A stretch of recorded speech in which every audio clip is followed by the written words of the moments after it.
Hi folks, welcome to the Prepared Homestead. This is Travis. Thank you all for stopping by to watch. Today's video, I want to talk about something I talk about a lot, but I've got some new information, possibly, maybe a little bit more urgency to it. And that's about that you need to be stocking up on foods because it does appear that, and there are a lot of rumors that we're probably going to be looking at a lot of, I don't know if food shortages is the best word, but much less food in the coming few months.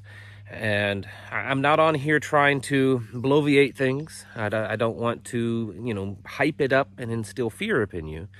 Because I'll be honest with you, some of the information that I'm giving you, I don't have proof to back it up. Most of it, or at least some of it, is word of mouth, but it comes from what I feel are reputable sources. But there does seem to be, all the stuff that's happened over the past 16 months of shutdowns and dumping of milk and letting crops go because they didn't have enough workers, and the shutdowns of shipping yards. It's all coming to an head. And there's probably more to it than that, that maybe you and I don't even know. And so the message today is basically plain and simple. You need to be stocking up. You need to be planning on your fall gardens or your second plantings or your winter gardens, wherever you're at, whatever works for you, because it does appear that there's a kind of a growing problem of food. And I think that fits with all the things that we've been talking about lately. So let me get started. First off, I want to just tell you some of the things that's been told to me firsthand. A few weeks ago, and you may be, the person that told me this may be listening. I'm not going to give details because I don't want to give away their identity.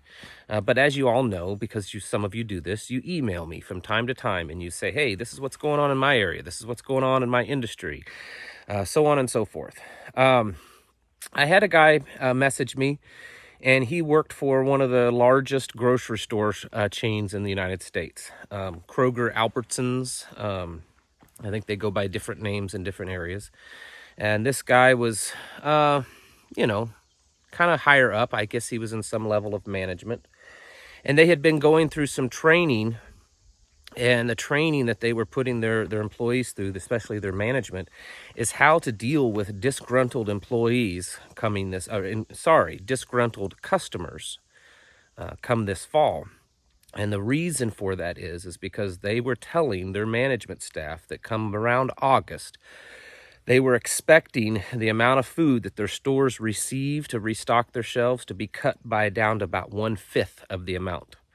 A major reduction of the amount of food. And they said that they were, from all their sources, were being told that there's just not going to be that much food. And it's going to cause a lot of disruption and a lot of very unhappy customers. And so that they were training them on how to deal with that.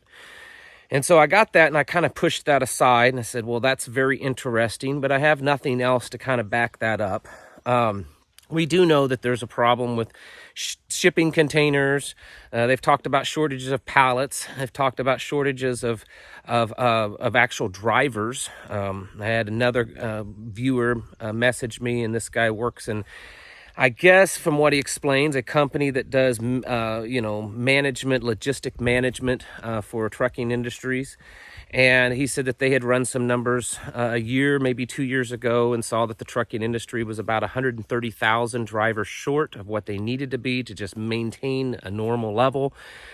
And that they were losing more truckers each year than what they were gaining. And if I remember correctly, this was pre health crisis numbers. So it's only most likely gotten worse since then. And if you get on in any type of trucker groups, which I have joined over the past year or so to kind of keep updated on what's going on in the trucking world, that seems to be a general consensus that there's just none of the young people, they don't want to drive trucks. And most of the truckers are my age or much older, and they're retiring and quitting, and well, there's just no one to fill that place. Then there's also the problem with, the shipping. There's a lot of problems. There's been ships that's just been anchored off coast that's waiting to unload, and there's no one to unload them because there's not enough workers in the shipyards. Then there's just the problems of, food with the harvesting and the planting, it's just been one after another. You should all know this. We talk about this from time to time, and many others talk about this. So I feel I don't have to go into great detail into that.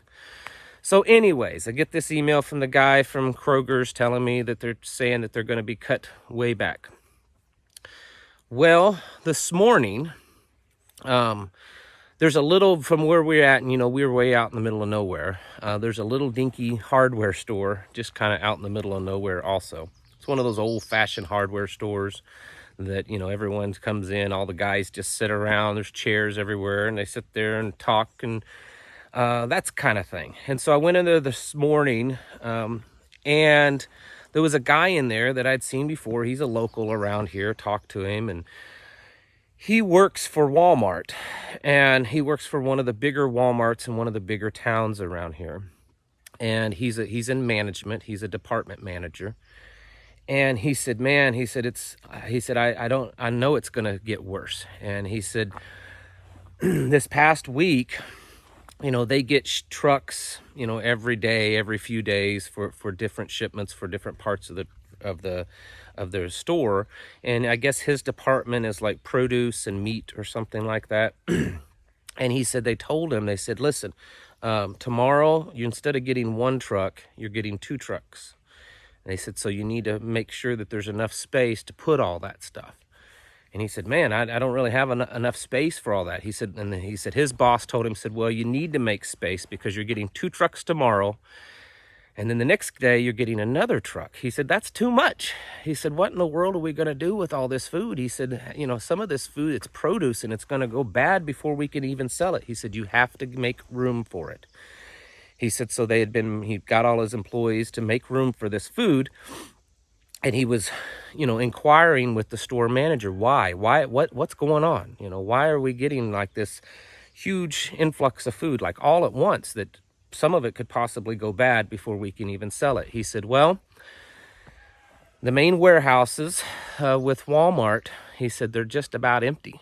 He said, they're running out of food and they're worried that they're not going to get, a whole lot more in. He said, so they're taking what's left and they're just distributing it out amongst all the Walmarts that they can to fill them up, to get the stores packed. He said, because they're not really sure when they're going to be getting more food because it's being depleted so quickly. Now, again, I can't verify either of these stories, so please don't take them as, the law. I am saying that, in my opinion, they've come from 2 pretty reputable sources. One, it's a listener that I've emailed with that I don't believe would lie. And another one, someone I know face to face, and I have no reason to believe this person would lie. They are pretty good people out here in the country.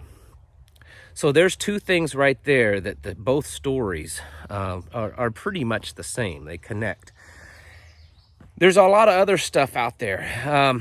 There's just the normal stuff that we're seeing in like Argentina and Venezuela and Brazil. They're having food shortages. Argentina, they're talking about, of course, some of this is also related to their inflation of their currency.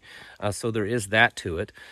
South Africa, they've been having all those riots, and there's because of the riots and the looting, a lot of the food was gone, and there was videos of farmers having to dump, truckloads of milk because they couldn't get it to market because there was all this looting in these major cities. China last year had a horrible rainy season, and a lot of their crop, especially rice and other things that they grow there, was destroyed, and so they have been buying up. They have been on a buying frenzy over this past year or so, buying up virtually every bit of corn and other commodities that places like Brazil and the United States sell. Well, this year, their rainy season has been even worse. And in the last 48 hours, 3 major dams have broken and flooded areas. And from what I was reading, that there are a couple of others that they are warning and telling people to evacuate because they believe they're also on the verge of breaking. Here in America, it's kind of a mixed bag. There's definitely some areas that are doing pretty good when it comes to crops, and there's other areas that's doing absolutely horrible. Massive droughts, massive heat, too much rain, too much flooding. cold snaps late in the spring. And so it's maybe not enough to cause an apocalyptic failure, but it's certainly enough to put a lot of little dents in the system. In one of those trucking groups that I spoke of that I've joined, there was two guys on there that they apparently run trucks over on the West Coast. They pick stuff up at the shipping yards, as this stuff comes off from China. And both of them said that they've had problems of sitting there, waiting to get their truck loaded, waiting to get the storage container put on their truck. And they've sat there for hours and hours. And the problem is that there's no workers there. And one guy reported at one of the places that he was at waiting to get the shipping container, put on his truck. He said he asked around. He said it looked like a ghost town. He said no one was there. He said, I thought maybe they were closed. And he said he was told that they only had about 4 workers that day. And I don't know how many they needed on a normal day. He said, but there was only 4 workers, he was told that day. And so it was going to be quite the wait before they get their stuff. At this little hardware store that I spoke of earlier, while we were talking to this guy that worked at Walmart, the owner of that little hardware store, because it's one of those kind of places that they'll also put your tires on and sell you some chicken feed, that sort of thing. He came out of his office and he said, we were told by our tire supplier that our tire prices are going to start skyrocketing. And he said, I asked him why.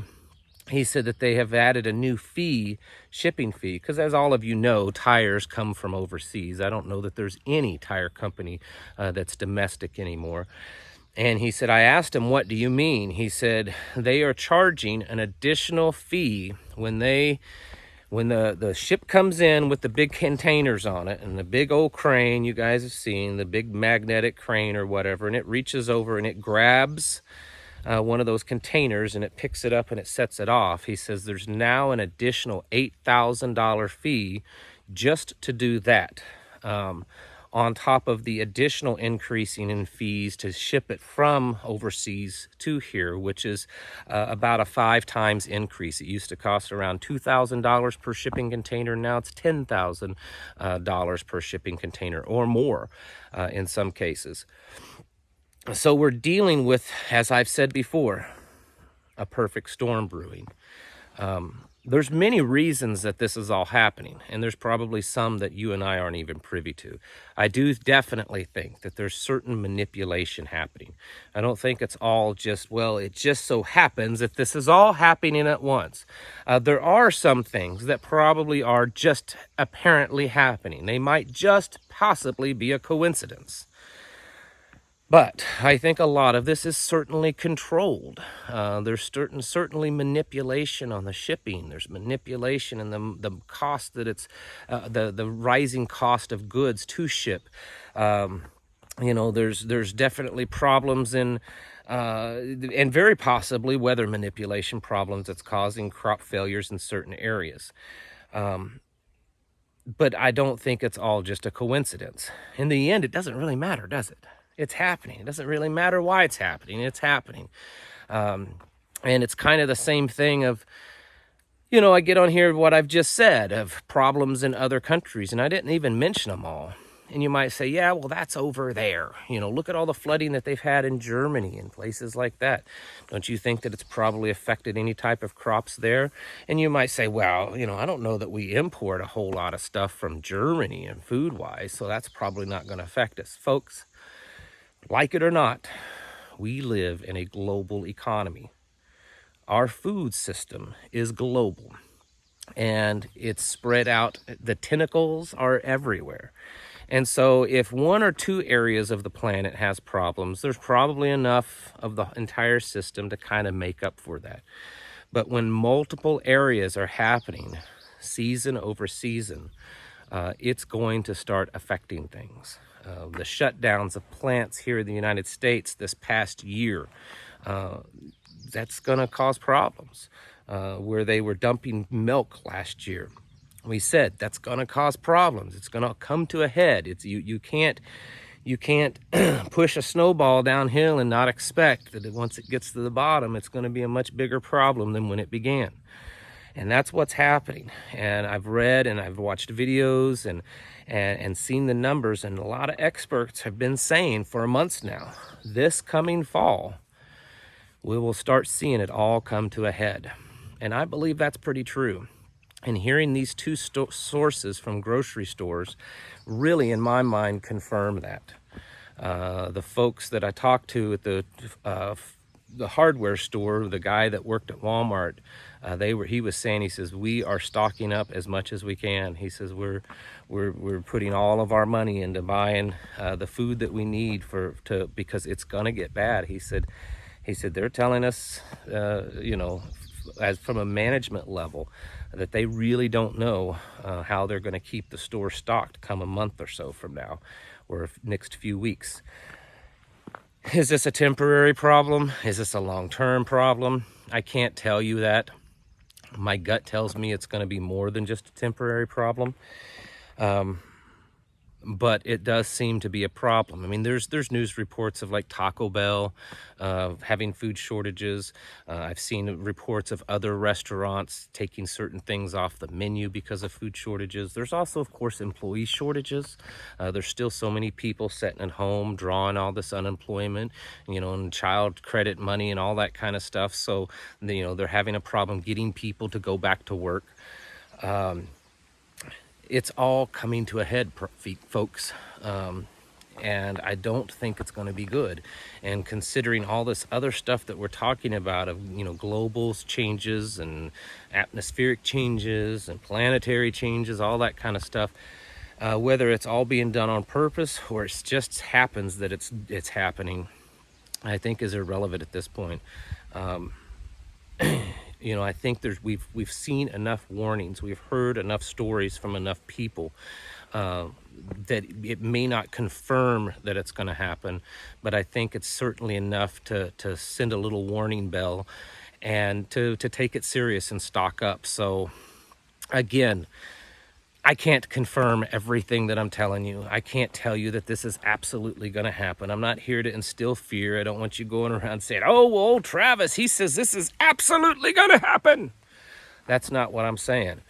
I'm saying that I'm getting enough information from people and personally, and putting that with the stuff that I'm reading in the news, the stuff that I'm seeing online, the stuff that I'm seeing reported by individuals online, to come up with a pretty decent conclusion that I think in the next 2, 4, 6, 8 weeks or something, we're going to start seeing more major problems when it comes to our food supply system. So take that information and do what you want to with it. I know for us here at our house, we've been stocking up. I mean, of course, we're preppers. We already have a food supply, but we're taking every advantage we can of topping things off, stocking up just a little bit more, because it looks like that there's a strong possibility that all this stuff that's been going on for the last year or 2 years of shutdowns and problems here and flooding and heat and it's starting to come to a head. And it may be a pretty rough, dark winter for us, folks. All right. Don't take this as all bad news. Just get yourself prepared. And I'll catch you in the next video.